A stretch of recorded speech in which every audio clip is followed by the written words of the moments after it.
Hello, you've reached episode 6 of the podcast series, The Question of God. Has our civilization outgrown God? My name is Sophie Minerva. I'm a professor of philosophy at NLA University College in Oslo. This podcast series is the result of a pedagogical experiment I conducted last year, and 12 episodes have been made. The recording you are listening to is from cafe conversations I had with 4 students. They had different views on the God question. It was Hiromi from Japan, Douglas from the US, Thomas from Sweden, and Astrid from Norway. Our starting point was the book Outgrowing God by the well-known atheist Richard Dawkins. The theme this time is critical thinking. What does it mean to think critically? And how is critical thinking practiced in Dawkins' book? Let's join the conversation in the cafe.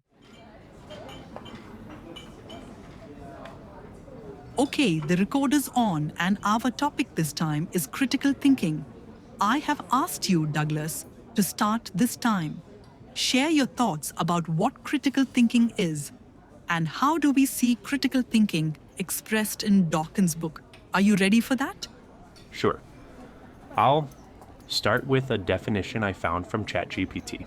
I quote, "Critical thinking is the ability to analyze, evaluate, and reflect on information, arguments, and ideas in a thorough and objective way.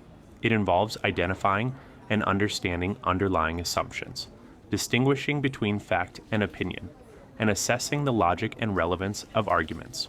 Critical thinking also involves being open to alternative perspectives, identifying likes and dislikes, and applying logic and reasoning to reach well-founded conclusions. It is an important skill for solving problems and making informed decisions." Unquote. I think this is a pretty good description. The key is to be able to analyze things objectively, assess the validity of arguments and claims, and distinguish between documented facts and loose assumptions. Good. Thank you, Douglas. That was a decent introduction to critical thinking.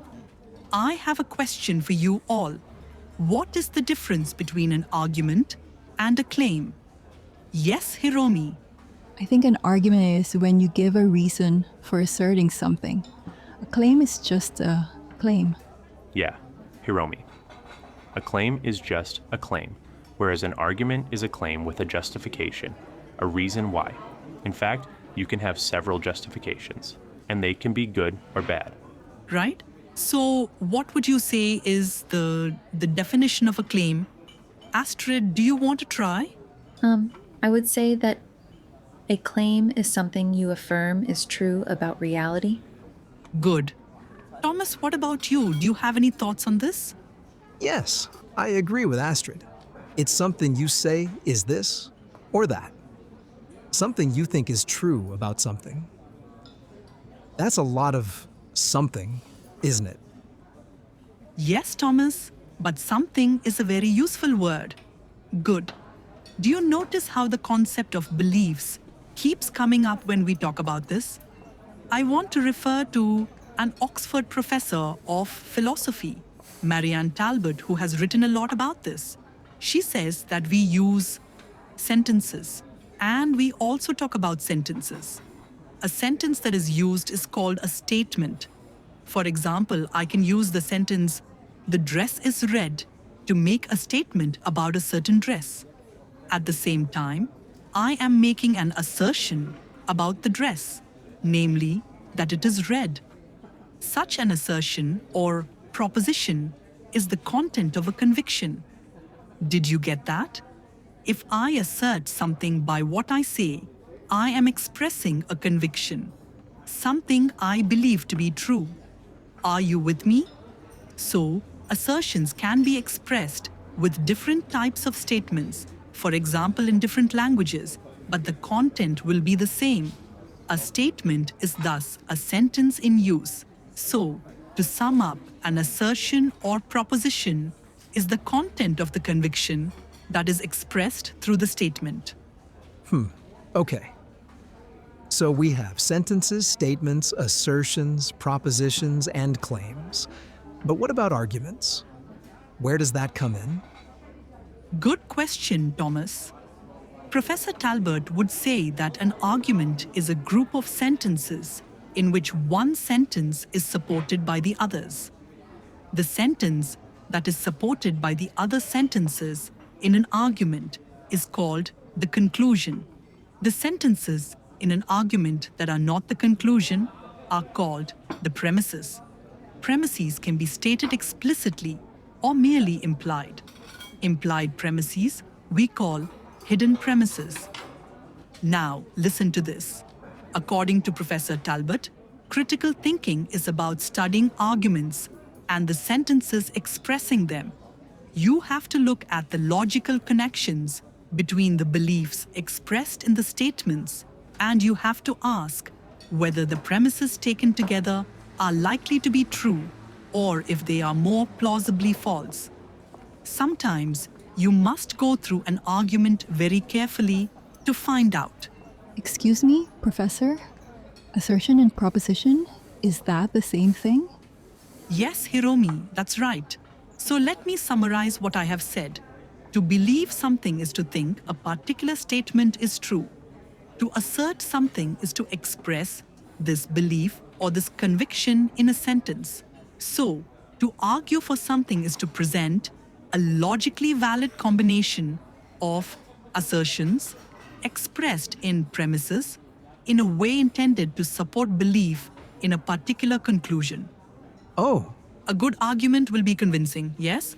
So, what is a good argument? It's a conclusion that is supported by a logically valid combination of premises that are, when taken together, more plausibly true than false. Did you get this? Yeah. I think so. well, I understand the general idea. That's fine. That will do for now, Thomas. Okay, if we were to apply these insights about critical thinking to Dawkins' book, what do you think of his arguments? Hiromi? I don't know if I understood everything, but it seems that the book has a lot of claims, but not always good arguments. I agree with Hiromi. And that's ironic, isn't it? Because he really emphasizes critical thinking. What about you, Douglas? Yeah, I have already criticized Dawkins' reasoning before. This time I noted his assertion that it is impossible to disprove the existence of something. I disagree with that. You can actually disprove something. You can do it simply by using logic. You mean you can prove a negative? Can you give us an example, Douglas? I think we've already touched on this. Something can be contradictory by definition, right? For example, do you think we'll ever find a square circle, Thomas? No, I wouldn't bet on it. A square circle can't exist because the idea is self-contradictory. That's what you mean? Yeah, like if I were to say, I can't say a single word. Yeah. Or if I said, I am a married bachelor. Exactly. And if a concept is self-contradictory, then it is false. It can't exist. So, Dawkins is wrong. Thank you, Douglas. Now you're getting into what we call philosophical paradoxes. Philosophers have talked about it for thousands of years. Let me take an example. The Arab philosopher Averroes asked the following question about 900 years ago. He said, if God is omnipotent, can he make a prison from which he cannot escape, or make a stone so heavy that he cannot lift it? So, what is the answer to this? Anyone? No one? I just don't think the idea of omnipotence makes any sense. Well, it is still a paradox. So, what can we say about it? Notice that these are paradoxes created by the language we use. Words have certain meanings, certain definitions, and so words can be put together in grammatically correct sentences that still make no logical sense. There are many examples of this. You can compare it to making drawings of things that can't really exist in 3 dimensions. The paradoxes I mentioned is also like that. You mean that the paradoxes you mentioned are like playing with words? Yes, Douglas. That's what it is. It is playing with words. Reality is less fluid than language. With language, we can do almost anything our imagination desires. But reality is different. We must study the real world on its own terms, learn how to relate to it, how to conform to it. reality humbles us. Take the laws of nature, such as gravity, as we talked about earlier. We can study and describe these laws, but we cannot change them. We must learn to live with them. Some people have argued that even the concept of God is self-contradictory, and that therefore, God cannot exist. Let me comment on that, Thomas.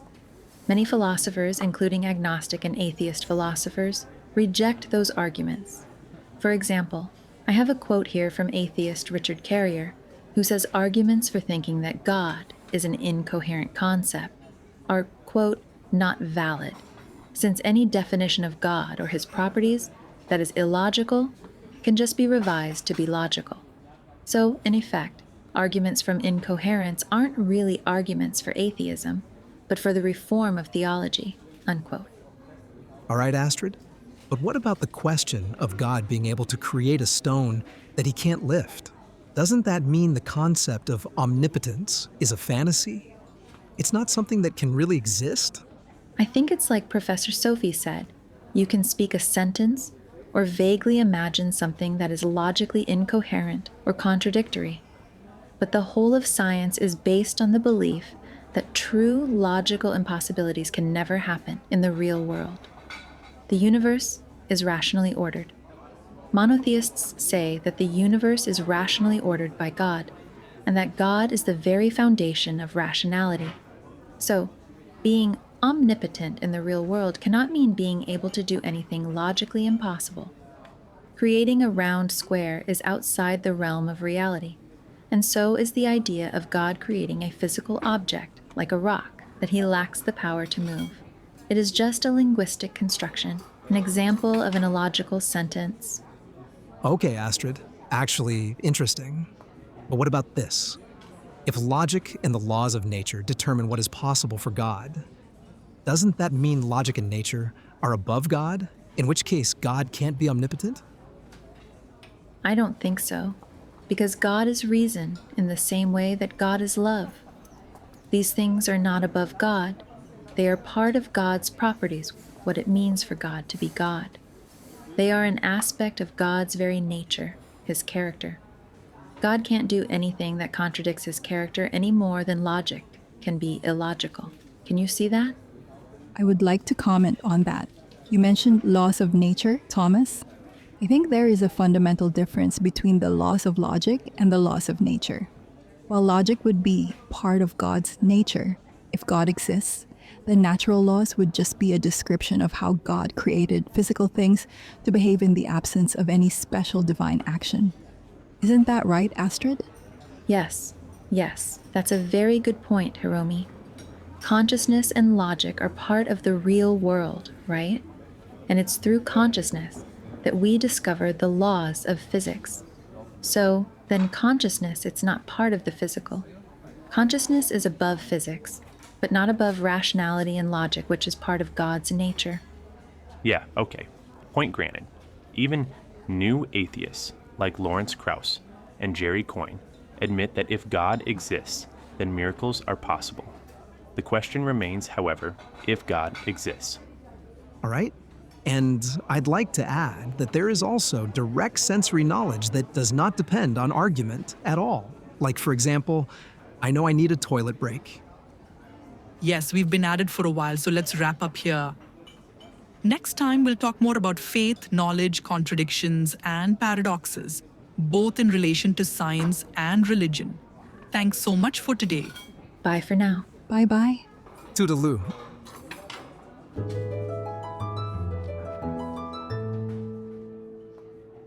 You have been listening to The Question of God. Has our civilization outgrown God? A 12-episode podcast series from Biocosmos Norway and Damaris Norway. You can find references and resources online. The script by Birger Elliott Benson and Peter S. Williams was adapted from parts of the book Outgrowing God, A Beginner's Guide to Richard Dawkins and the God Debate by Peter S. Williams, who also composed the music. All voices, including mine, were performed using AI. The sound editor was Birger Elliott Benson.